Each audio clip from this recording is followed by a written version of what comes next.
Hello everyone, I hope you're having a wonderful day. Today, we're diving into a terrifying twist.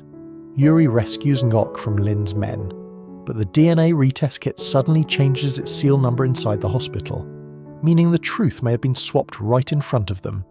Who's controlling Courier Room 3, and can Yuri catch Lin in the act before she rewrites everything again? If you enjoy the story, don't forget to hit subscribe so you won't miss the next episode. Night didn't come gently. It came like a pause button, finally quiet after a day of boardrooms and hospital halls. On the farm steps, Yuri sat beside Tu Tieu with warm, sticky rice cakes between them. Ginger, molasses, that soft chew that made your shoulders drop without permission. For a few minutes, they didn't talk about shares, stamps, or traps. They just breathed. Across from them, Tuong rubbed his eyes. Vote delayed, he said. Barely. Tu Tieu let out a shaky laugh. So we didn't lose? We bought time, Yuri corrected. And time is the only thing Lin can't print. Tu Tieu's voice fell to a whisper. My mum, she nodded. Yuri nodded once. She did. Tomorrow we do the retest the right way. Independent kit. Witnessed. Sealed. Tuong lifted his cup. To evidence. They clinked cups softly. Then Yuri's phone vibrated. He glanced down, and the warmth on his face drained like someone turned off the lights. Unknown number. One photo. A dim stairwell. A hand gripping someone's shoulder. The edge of Ngok's jacket pulled crooked like he'd been dragged. Text under it. Don't worry, he's safe, for now. Tu Tieu leaned in. What is that? Yuri's voice went flat. Ngok? Tuong sat up. They took him? They grabbed him after the meeting, Yuri said. He stopped answering. Tu Tieu's stomach dropped. Because he gave you the proof. Yuri didn't deny it, he just stared at the screen. This is Lin's pattern, he said quietly. She can't erase paper, so she erases people. Tuong clenched his jaw. We find him. We will, Yuri said, but we don't run into her hands. He looked at Tu Tieu softer. Rest. Tomorrow is our anchor. If the DNA lie collapses, Lin loses her grip on your mother. Tu Tieu nodded, but her fingers trembled around her cup. What if Lin moves my mum again? Yuri's eyes narrowed. Then we move faster.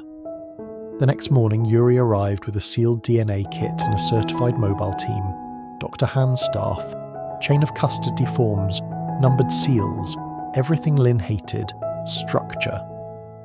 Yuri spoke calmly. No one touches the sample without signatures. Every seal number is read out loud. Tu Tieu swallowed. My mum agreed. She nodded. Tuong scanned the entrance. Where is she? Yuri's phone buzzed. A text from Lin. We're already at Central Hospital. Stop acting like a hero. Tu Tieu went pale. She took her. Dr. Han frowned. Consent must be voluntary. If the patient says no, we stop. She won't say no, Yuri said, but his voice was steel wrapped in politeness. Central Hospital was crowded. Perfect camouflage. They found Mrs. Lan near the lab wing, blanket around her shoulders, Lin beside her wearing that calm, caring face she used like armour. Tu Tieu stepped closer. Mum, we're doing this clean. Just one real test. Lin rose immediately, loud enough for strangers to hear. Why are you following us? Do you want her to collapse again? Yuri ignored the performance and addressed the nurse. Independent certified kit. We request witnessed collection here. It protects the patient and the hospital. Dr. Han showed credentials. The nurse hesitated, then nodded. If she consents, we can witness. Tu Tieu turned to her mother, voice shaking. Mum, please, just say yes. Mrs. Lan's eyes moved from Lin's grip to Tu Tieu's open hands, then to Yuri's steady face. Her breath trembled. Yes, she whispered. Tu Tieu's eyes filled instantly. Yuri gave a small nod. Now. Inside a small collection room, the seals were checked. Numbers recorded. Everyone signed. Mrs. Lan, the witness. Dr. Han. Yuri watched every pen stroke like it mattered more than breath. The swab went into the tube. The tube was sealed. The seal number was read aloud. Then, as the nurse placed the sealed tube into the cooler, Lynn stepped forward, too smooth. "Let me see the form," Lynn said. "I'm family." Dr. Han blocked her politely. "Only authorized handlers." Lynn's eyes flashed. "Then I want to confirm the label." Yuri's instincts flared. "You can look," he said evenly, "but you don't touch." Lynn smiled without warmth and leaned in close, too close, while her eyes weren't on the label at all. They were on the nurse's hands, counting, measuring, shopping for weakness. Back in the corridor, Yuri's phone rang, unknown number. He answered without speaking, a low voice, amused. "Proud of your little kit?" Yuri's grip tightened. "Where is Ngok?" A pause. "He's fine. He just needs to remember who pays him." "He's not yours anymore," Yuri said, cold. The voice sighed like disappointment. "Then bring what he gave you, the envelope. Parking lot behind Central Hospital. 1 hour, alone." Yuri didn't move. "If I don't?" "Then you get him back in pieces," the voice said softly. "Not the whole." The call ended. Tu Tieu saw Yuri's face. What did they say? "They want the envelope," Yuri said, "and they want me alone." Tuong's eyes widened. "It's a trap." "Of course it is," he replied. Tu Tieu grabbed his sleeve. "Don't go." Yuri watched Mrs. Lun being wheeled toward observation, head turned like she wanted to look back but didn't dare. Then he looked at Tu Tieu. "If Ngok disappears," he said quietly, "Lin will claim everything was fabricated. The receipt, the photos, she'll bury it." Tuong shook his head. "But we have the retest." "Not yet," Yuri corrected. "Not until results come back, and Lin will try to sabotage even that." As if summoned, Lin appeared down the hall, speaking softly to a staff member, her fingers resting on his arm for just 1 second. "One silent promise too many," Tu Tieu whispered. "She's already moving." Yuri's phone lit up again. One final message. No threats, just certainty. "Bring it. 1 hour. Alone. Or Ngok is gone." Yuri slid the phone into his pocket and looked at Tu Tieu like he was locking a promise into his eyes. "Stay with your mum," he said. "Keep the kit with Dr. Han, don't let Lin near it." Tu Tieu's voice broke. Yuri covered her hand for half a second, warm and steady. "I promised you we'd win alive," he murmured. "I'm keeping that promise." Then he turned toward the exit, walking into the hospital's bright noise like it was the mouth of a trap. Yuri didn't sprint out of Central Hospital. He walked, because panic is loud, and Lin always listens for loud. Outside, the city kept moving like nothing mattered. Yuri stopped near a vending machine, turned his body to hide his screen, and fired off 3 messages. To Tuong, "Don't follow me. Watch the lab corridor. If the cooler moves, tell me who's pushing it and where it goes." To Dr. Han, "No hospital courier, only your staff transports. Read the seal number out loud every time." To his lawyer, "Evidence tampering risk at Central Hospital. Stand by." Then Yuri opened the photo he'd taken earlier. The kit code, seal number, timestamp.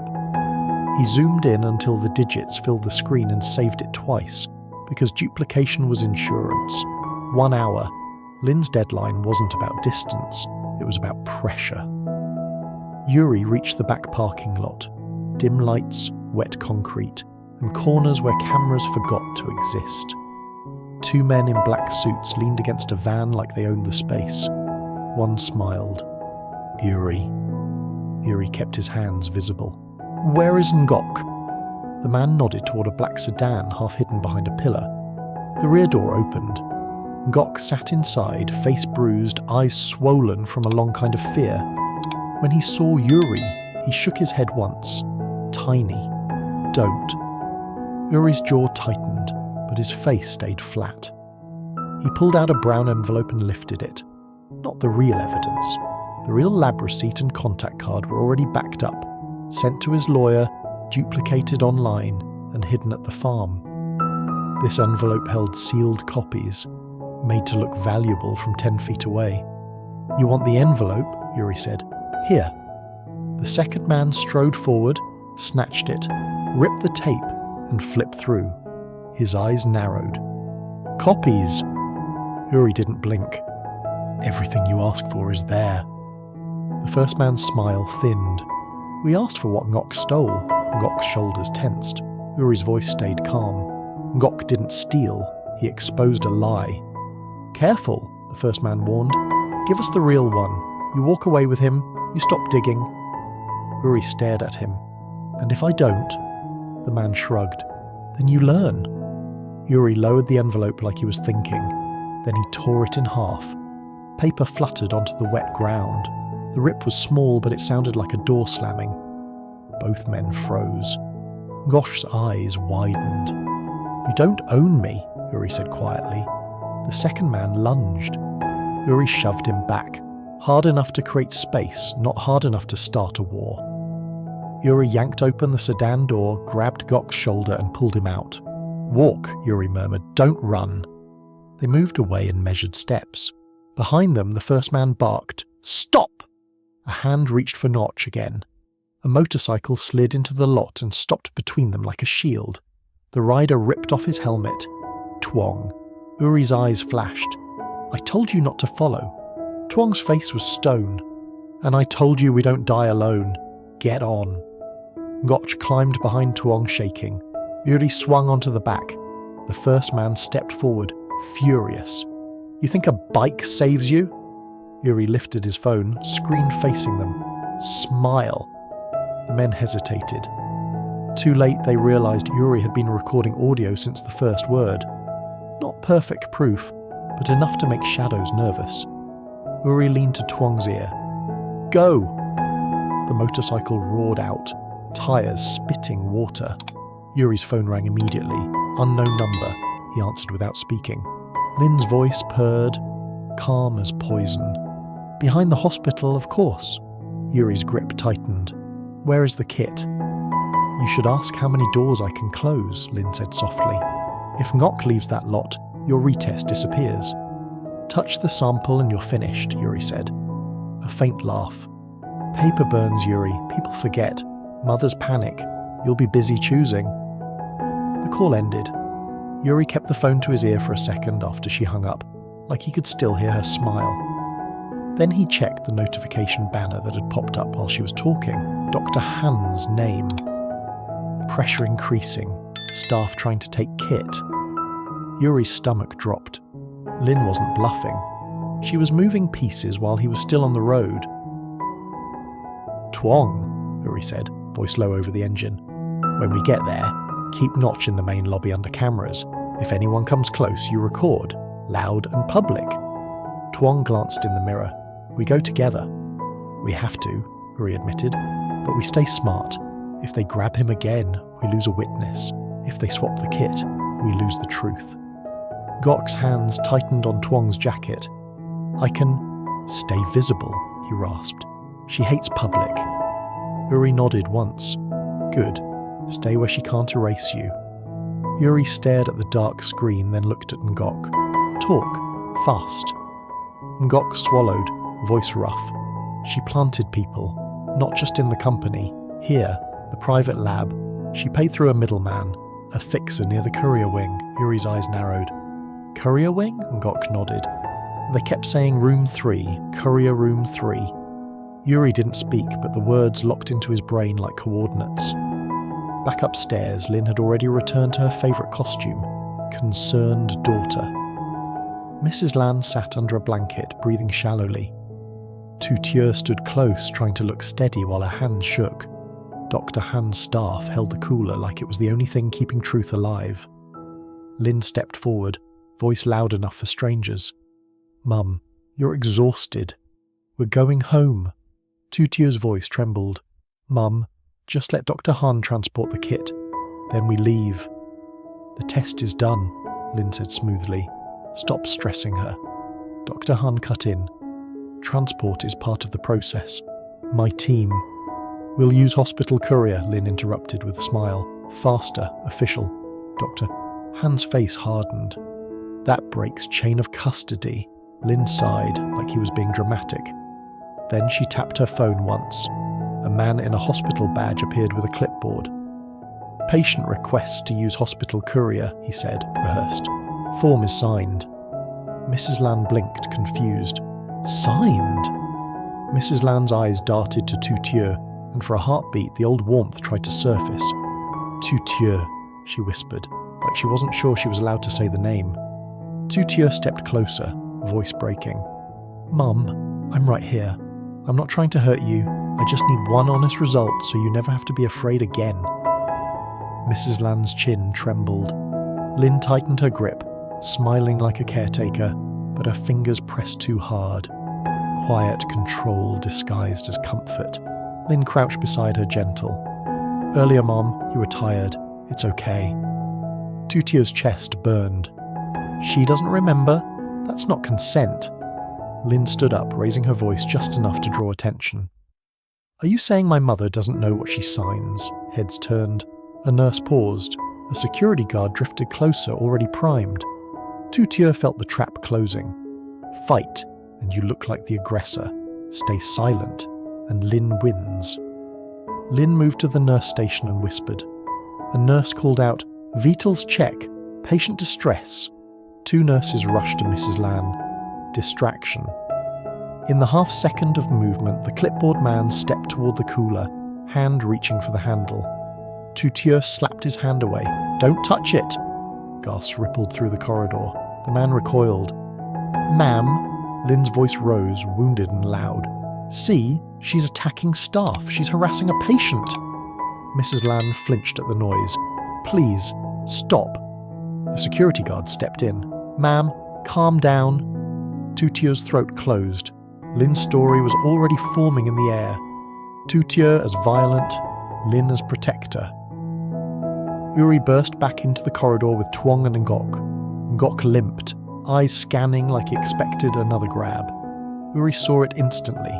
The cooler rolling away, Dr. Han arguing, Tu Tieu trembling beside Mrs. Lan, and Lin standing behind everything like the director of a play. "Stop!" Uri said. The hallway froze. Lin turned slowly, smile blooming.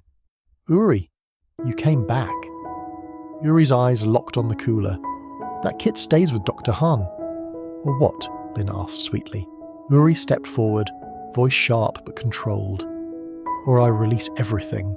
The private lab receipt, the fake stamp, the board manipulation, the threats." A flicker crossed Lin's eyes, then amusement. "Release it. You think people care about stamp formats?" Gok rasped behind Uri. "They care about lies." Lin's gaze snapped to him. "You're still breathing." Uri lifted his phone. "And I recorded your people." Lin's smile returned, smaller. She leaned closer to Uri, voice dropping so only he heard. "Bring me the real envelope tonight. Alone. Or your retest becomes another story your mother believes." Tu Tieu went pale. "What did you do?" Lin didn't look at her. She looked at Uri like a wager. "You already proved you'll come when I pull the right string." The cooler rolled farther away. "Doctor." Han turned to Uri, face tight. "Uri, the seal." Uri's breath caught. "What about it?" Dr. Han swallowed. "It changed." Uri opened his photo, original seal number, then stared at the cooler's seal from across the corridor. Different. Not an accident. A swap. Uri's thumb hovered over his phone. He didn't need a long speech, just moves. He texted Dr. Han. "Do not let that cooler out of sight. Photograph the new seal number." He texted his lawyer. "Seal changed. Possible swap. Prepare injunction request." And he texted Tuong. "Shadow the cooler. Follow whoever takes it." Then Uri looked at Tu Tieu, and his voice softened just enough to keep her standing. "Don't chase Lin," he murmured. "Stay with your mum. Keep her calm. If Mrs. Lan collapses, Lin wins with medical emergency." Tu Tieu swallowed hard and nodded, eyes burning. "And you?" Uri tightened his fist around the slip. "I'm going to room 3, he said quietly. "If Lin wants to rewrite reality, she'll have to do it while I'm watching." Down the hall, the cooler's wheels squeaked as it disappeared around a corner. Like a countdown you could hear. A nurse slid close, eyes wide and guilty, and shoved a tiny slip into Uri's hand so fast no one else noticed. No logo, no signature, just rushed handwriting. Courier Room 3. Uri closed his fist around it and looked at Lin. His expression didn't explode, it sharpened. Because now the next move wasn't about proving her lie someday. It was about catching her in the act, before she rewrote reality again. And Lin, standing in bright hospital light, smiled like she'd already decided how the next episode would end. After delaying Lin's takeover vote, Yuri learns Ngok has been seized and is forced into a trade. Return the evidence or lose him. Yuri walks alone to a dark hospital parking lot with a decoy envelope, then tears it apart to show he won't be controlled. Tuong arrives on a motorcycle, and Yuri pulls a bruised Ngok to safety, only to receive Lin's warning that if Ngok escapes, the DNA retest will disappear. Inside Central Hospital, Lin turns the hallway into a stage, pushing hospital courier rules and framing Tu Tieu as the aggressor. Uri storms back, threatens to expose the private lab receipt, stamp mismatch and board manipulation, and demands Dr. Han keep custody. But the cooler rolls away and Dr. Han notices the seal number has changed in front of them. A nurse slips Yuri a note. Courier Room 3, immediately.